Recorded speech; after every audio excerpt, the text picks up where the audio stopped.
Que se confrontam no invisível poder do alto. Reino daqui da terra, poder visível, poder é o alvo. Quem é cego vê, mas não enxerga a verdade. Quem é surdo ouve, não entende a mensagem.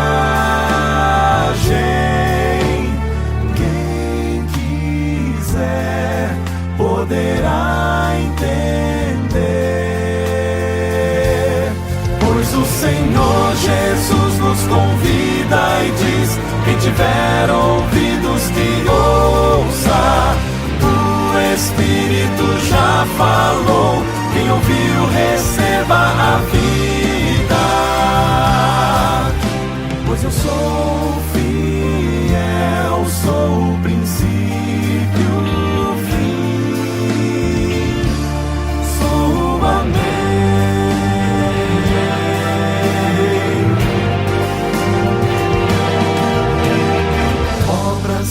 Revelam perante o mundo, nos tornam alvo. Gente que não é quente, que não é fria, que não é salva. Quem é cego vê, mas não enxerga a verdade. Quem é surdo ouve, não entende a mensagem.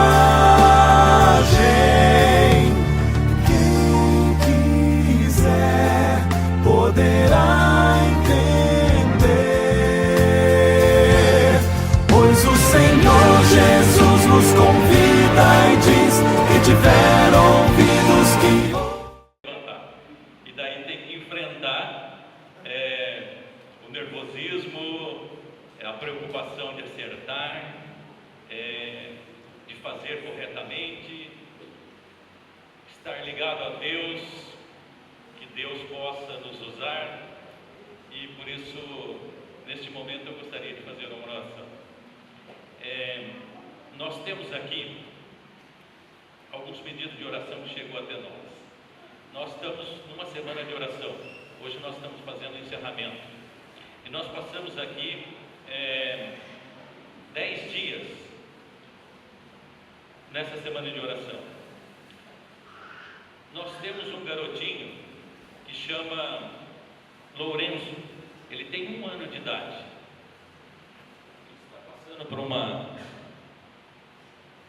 doença muito difícil, que é o câncer. Mas nós temos um outro também. Ele chama Mateus, tem 19 anos. Um jovem ainda, com toda a vida para viver. Como? Faleceu?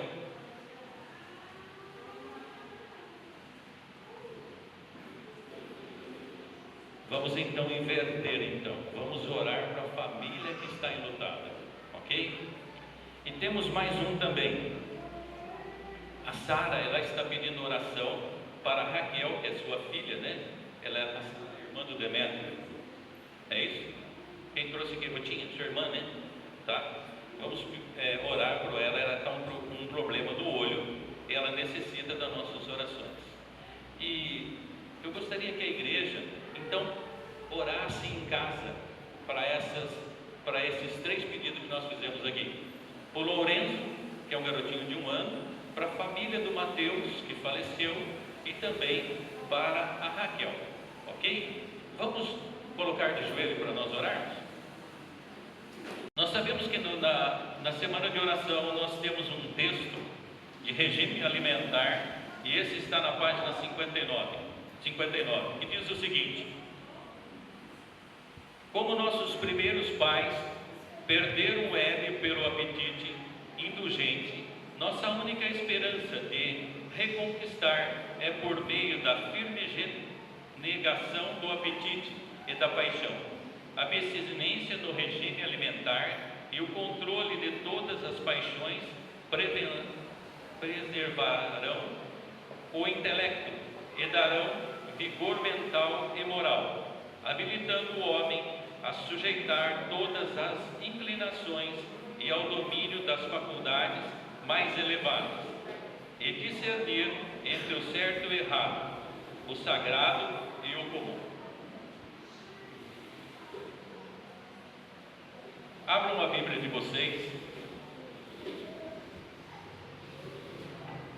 em 1 Tessalonicenses.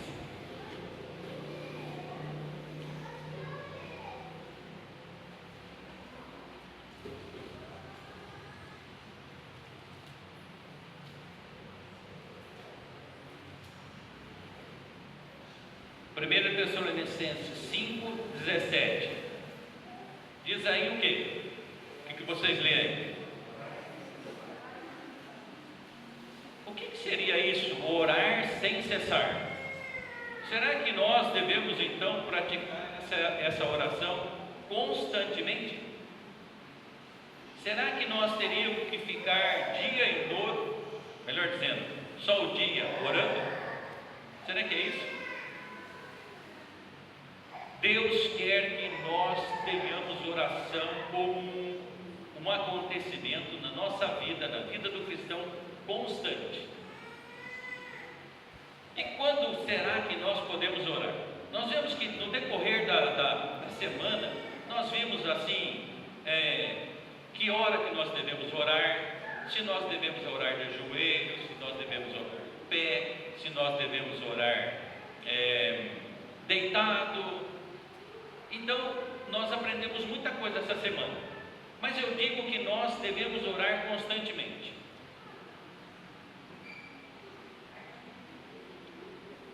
E esse orar constantemente, nós vemos o seguinte, que quando vem um problema para nós, uma dificuldade, uma tentação, algo que nos chega inesperadamente, o que nós fazemos?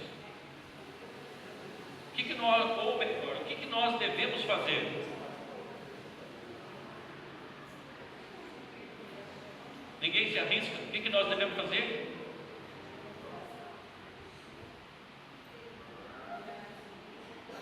Nada. Eu estou vendo uma conversa, mas não entendo o que estão falando. O que a igreja acha que nós devemos fazer na dificuldade? Orar. Muito bem, orar. O que mais vocês acham que nós deveríamos fazer?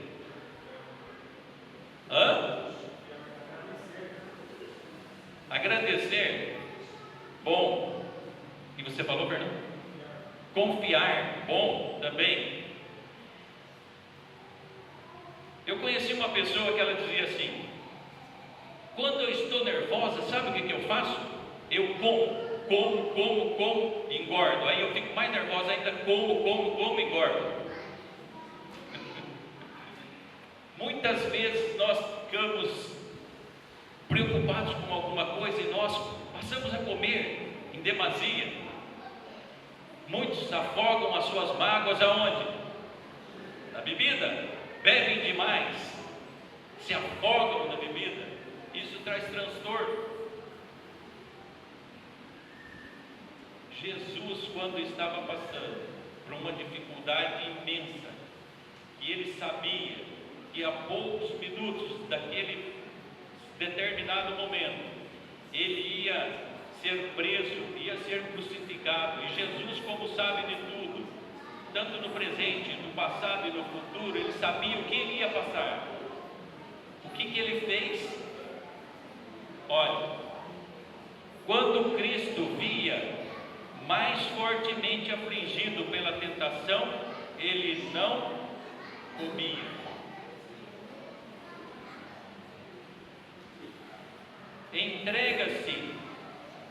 Entregava-se a Deus e saía vencedor, graças à fervorosa oração e à perfeita submissão à vontade de Deus.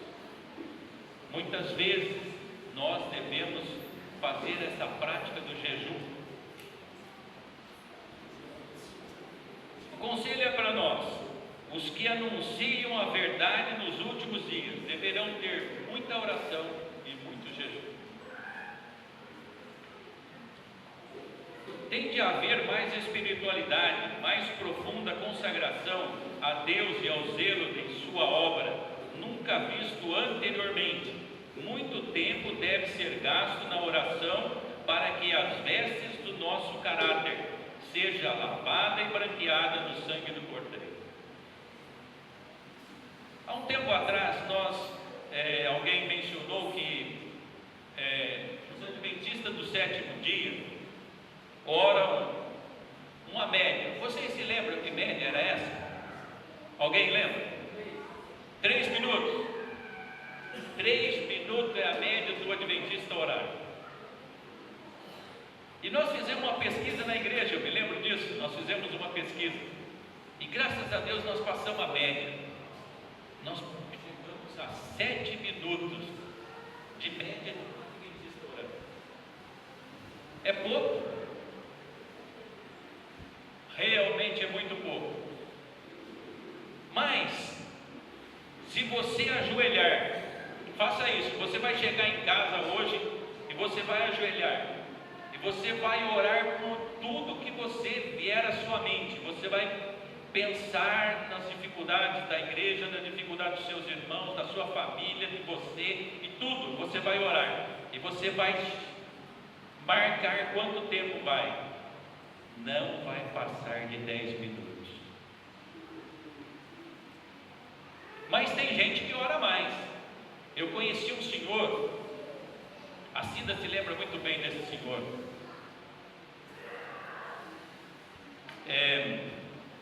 Ele vinha aqui e fazia uma pregação. Normalmente ele pregava umas 2 horas mais ou menos. Irmão Francisco, alguém lembra dele? Ele tinha uma vida de oração. Aquele senhor levantava de madrugada e orava várias horas na madrugada.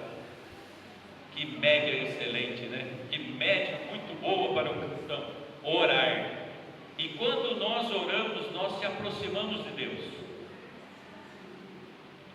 Então, nós precisamos, segundo a nossa lição, nós precisamos orar mais. Abram a Bíblia de vocês aí, em Apocalipse,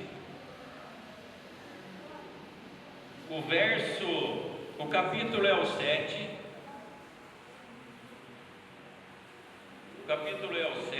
e o verso é o de 1 a 3. Ele diz lá o seguinte: depois disso veio outro anjo em pé nos 4 cantos da terra, conservando seguros os 4 ventos da terra, para que nenhum vento soprasse sobre a terra, nem sobre o mar, nem sobre as árvores alguma. E vi outro anjo que subia do nascente do sol, tendo o selo do Deus vivo, e clamou em grande voz aos 4 anjos, aqueles quais fora dado para fazer dano à terra e ao mar, dizendo: não danifique nem a terra, nem o mar, nem as árvores, até selarmos a fronte os servos do nosso Deus vivo. A nossa semana de oração está falando para nós orarmos para que os ventos da terra, identificado aqui no Apocalipse, que os 4 anjos não soltem isso, quer dizer, não faça o que está para acontecer, para que nós consigamos, com a graça de Deus, atingir as pessoas que ainda não ouviram essa mensagem. É para nós orarmos.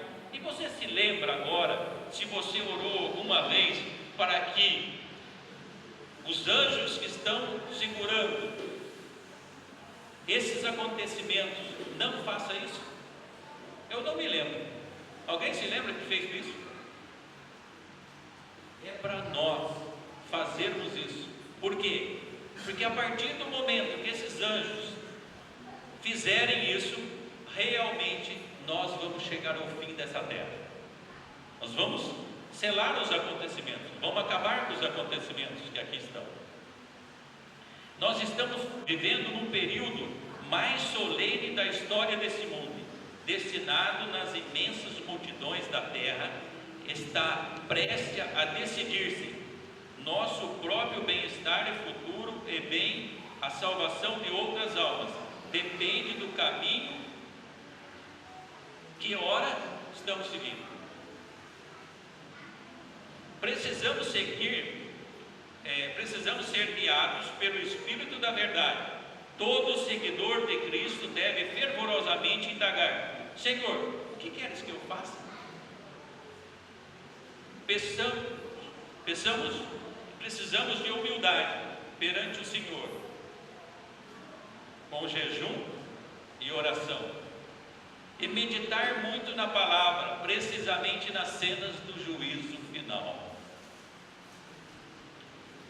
Essa semana nós estávamos conversando com um amigo nosso, e ele estava dizendo o seguinte: eu vou fazer um programa, ele é de uma outra denominação, nós vamos fazer um programa na igreja dele, e ele falou assim: nós estamos fazendo um jejum da janta. Quer dizer, ele não está jantando, uma semana inteira ele não está jantando. Eu fiquei pensando assim, uma semana, como que é? Jejum de uma janta? Não parece muito difícil, né? Um jejum de uma janta.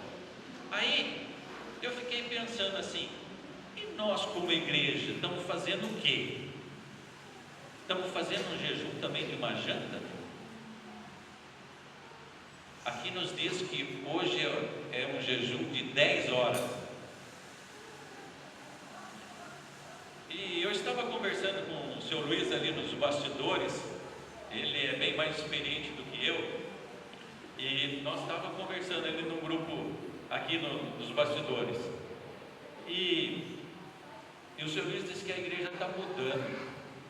É isso mesmo? Modernizando. E quando nós éramos crianças, 10 anos, talvez 11 anos, a igreja sempre marcava um jejum para o sábado. E todo jejum que a igreja fazia era de 24 horas. E nós era criança e nós também queríamos fazer aquele jejum de 24 horas. Era no pôr do sol, do pôr do sol. E aí então o que aconteceu? Nós, quando um quebrava o jejum, a gente falava assim: ei, você quebrou o jejum, o que é isso? Né? E a gente ficava vibrando quando chegava ao pôr do sol, certinho naquele jejum. 24 horas. E dos que se lembram disso, que passaram por esse jejum que nós aprendíamos lá na igreja, e a igreja sempre marcava isso, levante a mão, por favor. Aqueles que permaneçam com a mão levantada, por favor, olhem para trás se eles morreram. Não morreram, né? Então, irmãos, a questão de nós fazermos um jejum de 24 horas ou de 10 horas, ou às vezes uma pessoa não pode, às vezes faz em 3 horas, faz talvez de uma janta, eu fico pensando o seguinte: nós precisamos praticar isso. Obrigado. Nós estamos deixando de praticar isso. Era uma coisa que a igreja praticava quase constantemente. Estamos deixando. E aqui fala que quando Jesus tinha os seus problemas, ele ficava sem comer. Aí você fala assim: não, mas Jesus era Jesus. Não, Jesus era homem, sentia fome, sentia sede, né? Então, quando você está em jejum, você está em comunhão com Deus, a sua mente é uma mente mais aberta, espiritualmente mais consagrada. Isso é a Bíblia que fala disso. E nós devemos prestar atenção nesses segmentos. Mas se você faz um jejum de 10 horas e é feliz, Deus também está te ouvindo. Não estou querendo censurar aqui nada, mas estou querendo que isso seja uma prática da igreja.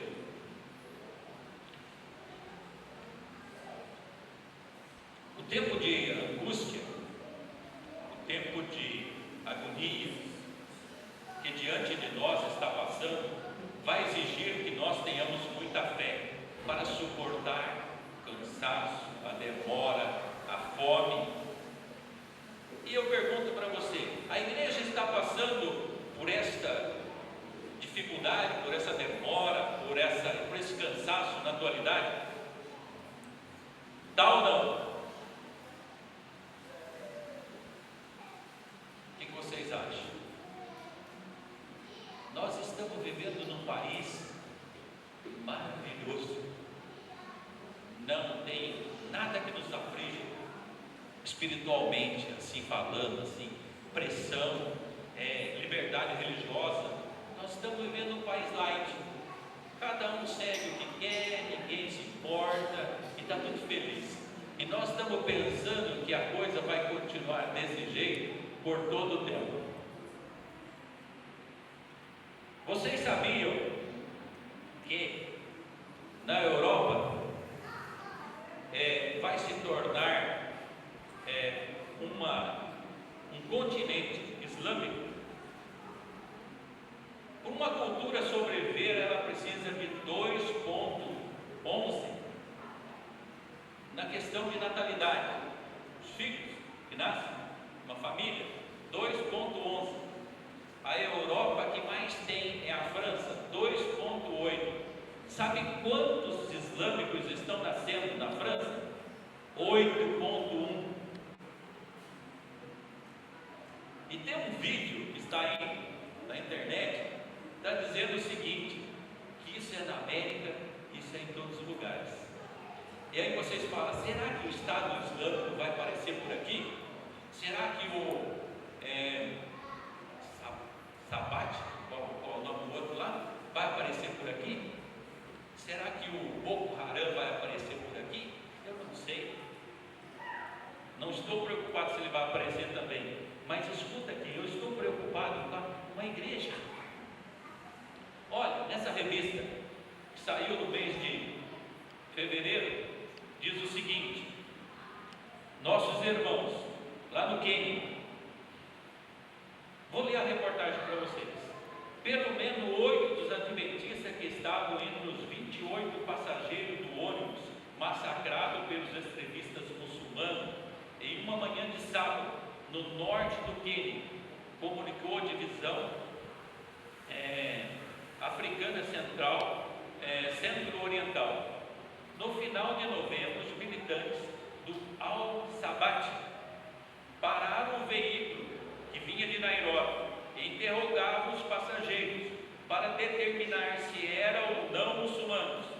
Testemunhas disseram que os que davam resposta insatisfatória eram levados para o lado e fuzilados.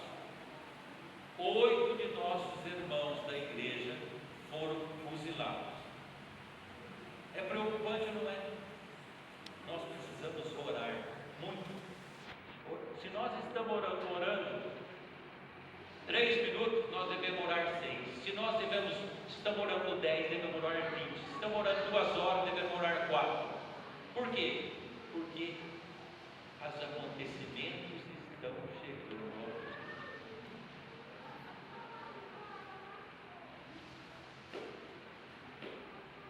Quanto tempo você tem meditação em casa? Tem? 1, 2, 3, 4, 5, 10. Quantos leem? Caiu o número. 1, 2, 3 e tem 6. Olha como está a coisa. É o seguinte: nos diz que Satanás de tal modo configurará a circunstância que, ao menos que seja do modo guardado pelo divino poder, debilitarão quase imperceptivelmente as fortificações da alma, precisando inquirir a cada passo: é este o caminho que eu devo seguir? Se nós não fizermos um plano para nós estarmos constantemente orando, estando com Deus, nós vamos nos perder. É imperceptível essas modificações.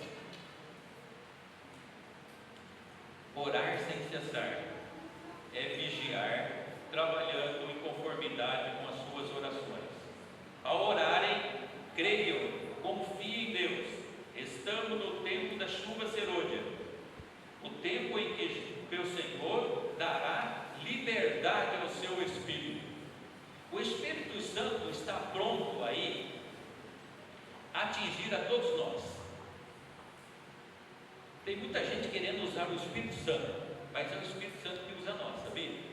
Por quê? Se nós estivermos consagradamente, disposição, se nós estivermos orando, pedindo a Deus que nos faça com que o Espírito Santo possa nos usar, o Espírito Santo está pronto na chuva serôdia.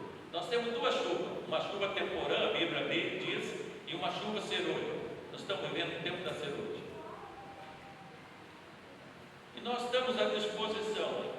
Vocês sabem que tem muitas pessoas que ainda não conhecem essa mensagem. Nós devemos levar a elas essas mensagens. Devemos levar para que elas entendam, compreendam a palavra de Deus. Tem um amigo meu que disse essa semana assim: olha, eu não estou preocupado com a placa da igreja aqui. Eu estou preocupado com a Bíblia. Só a Bíblia tem a mensagem correta. Eu disse para ele: amém pelo que você está falando. Por quê? Vocês já viram aquelas pessoas que pregam na TV? A caneta, eles põem uma Bíblia lá e a caneta começa a correr assim, como eles falam os textos bíblicos. Vocês já viram alguém pregar a Bíblia inteira lá? Viram ou não? Não. Por quê? Porque só prega o Evangelho é light. Jesus está ali contido no Evangelho, muito bom, ótimo, perfeito. Ali também tem a mensagem que nós precisamos. Mas ninguém prega Apocalipse ali. Ninguém prega Provérbios lá. Hoje até um corintiano aqui aprendeu Provérbios, né? Fez uma boa ação aqui, né, Demetrio? As pessoas estão pregando aquilo que é gostoso de ouvir, aquilo que é fácil, mas a Bíblia é um todo, tanto no Velho Testamento como no Novo Testamento. Tem coisas maravilhosas para a nossa vida e nós precisamos aprender. Para encerrarmos, nós sabemos que Jacó estava sendo perseguido. Esaú estava atrás dele. Você já imaginou, se alguém quer matar você e tem mais 400 acompanhando ele e você sozinho? É terrível, não é? E Jacó estava nessa enroscada. Ele estava num lugar escondido. Esaú vinha atrás dele com 400 homens. E nos diz ali que aquela angústia de Jacó é a mesma angústia que nós vamos sentir nos últimos tempos. E aí você fala assim, mas isso é coisa do Oriente Médio. Nós estamos vivendo na América. Procurem saber quantos que estavam também em paz em outros países que hoje não estão mais. Não tem mais liberdade.